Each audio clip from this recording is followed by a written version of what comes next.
पहले तो तमाम दोस्तों का तशरीफ़ आवरी का शुक्रिया। बेसिकली डिस्ट्रिक्ट सेंट्रल में एक ईद के पहले दिन 22/4 को हफ्ते के दिन 9:45 बजे एक बड़ा नाखुशगवार वाक़या पेश आया, जिसमें नॉर्थ नाज़िमाबाद थाने की हद में बोर्ड ऑफिस के पास एक रेंजर्स के 2 एहलकार थे जो बेसिकली सिविल ड्रेस में थे और अपना बैंक के एटीएम से कैश निकलवाने तवांग गए थे। तो उन्होंने बाहर देखा कि वहाँ पे कुछ डाकू शहरियों के साथ डकैती कर रहे हैं। तो एक जवान जिसका नाम आसिफ गुजर है, जो एमटी ड्राइवर है रेंजर्स का था, उसने बड़ी बहादुरी का मुजाहरा किया और वहाँ पे डाकुओं को खुद रोका। डाकुओं ने उसके साथ जब गुत्थम गुत्था हुए तो मज़ामत पर उन्होंने एक फ़ायर किया, मगर ये बहादुर जवान फिर भी डाकुओं से लड़ता रहा और शहरियों को बचाने की कोशिश करता रहा और दूसरा फ़ायर फिर इस जवान को लगा और जवान वहाँ पे शहीद हो गया। तो ये हमारे लिए एक बहुत बड़ा चैलेंज था, जिसमें पुलिस, सेंट्रल पुलिस और साथ रेंजर्स की मुश्तरका टीमों ने काम किया और बेशुमार मुल्ज़िमान इसमें गिरफ़्तार हुए और बिलाखिर हम जो दुरुस्त मुल्ज़िमान हैं जो इस वारदात के मुर्तकिब थे, मुल्ज़िम थे, उनको हम गिरफ़्तार करने में कामयाब हो गए। तो इसमें 2 मुल्ज़िमान गिरफ़्तार हैं, एक का नाम नूर खान है और दूसरे का नाम अहमदुल्ला है। ये दोनों पहले भी रिपीट ऑफेंडर्स हैं, पहले भी बेशुमार दफ़ा गिरफ़्तार हो चुके हैं। मुल्ज़िम नूर खान पीराबाद में 2 दफ़ा पहले बंद हो चुका है और अहमद खान के ऊपर 4 साबिक़ा FIR हैं, एक नाज़िमाबाद में, एक हैदरी में और शारा नूर जहान में। ये 4 FIR इस पे पहले भी हैं। तो इस हवाले से मैं इस प्रेस कॉन्फ्रेंस का मेन मकसद ये था कि आप लोगों को इस कार्रवाई के बारे में बताया जाए। ये दोनों लड़के अफ़गानी हैं, इस्लामिया कॉलोनी की पहाड़ी है, वहाँ पे इन्होंने अपना ठिकाना बनाया हुआ है और वहाँ पे इन्होंने गलियों में भी, क्योंकि ये बड़ा गैंग है, 9-10 लोगों का गैंग है, इसके पहले भी 2 एहलकार हम गिरफ़्तार कर चुके हैं और बाकी एहलकारों को हम गिरफ़्तार करने के लिए कोशां हैं।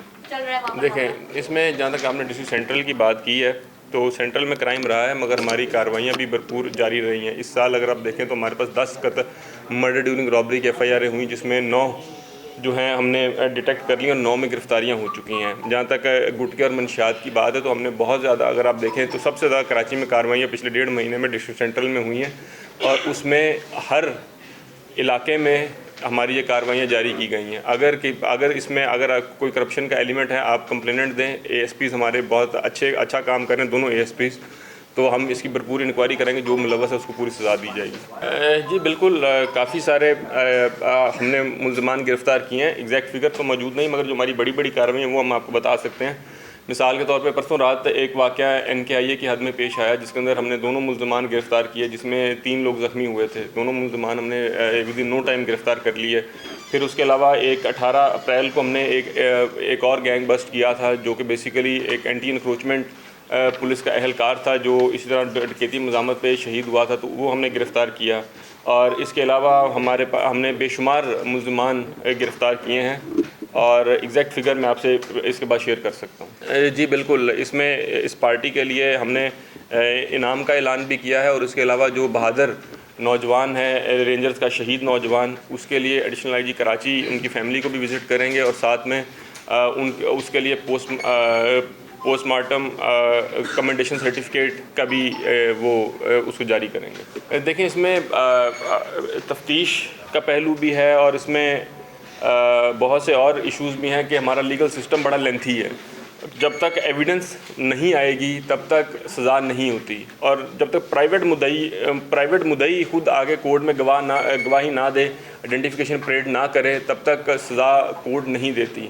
इसमें एक तो हमें कानून को थोड़ा सा शायद बेहतर करने की ज़रूरत है और दूसरी बात यह है कि IG साहब और एडिशनल IG कराची की हदायत हैं कि हर बड़े केस में शनाख्त परेड कराई जाए और हर क्राइम मीटिंग अंदर हमसे पूछा जाता है कि आपने जो बड़े केसेस में डिटेक्शन की उसमें शनाख्त परेड हुई कि नहीं हुई। जैसे मैंने आपको बताया 10 में से 9 केसों में गिरफ्तारियां हो चुकी हैं, उसमें से 9 के 9 में हम शनाख्त परेड कराएंगे, 7 में हो चुकी है, 2 में हो जाएगी। और ये हमसे पूछा जाता है कि आप, क्योंकि शनाख्त परेड जहाँ पे हो जाए, असल वेपन जहाँ पे रिकवर हो जाए, वहाँ पे इतना एविडेंस आ जाता है कि फिर बेल नहीं होती।